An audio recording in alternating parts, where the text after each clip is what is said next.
offerto esattamente dal consorzio del Custoza. Eccolo lì, vino rappresentativo del nostro territorio.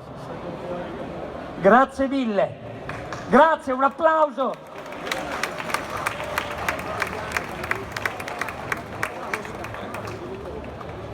Però dopo la mescita, Enrico, permetti che io prenda i calici e li porti? Questo lo posso fare, mi sembra giusto.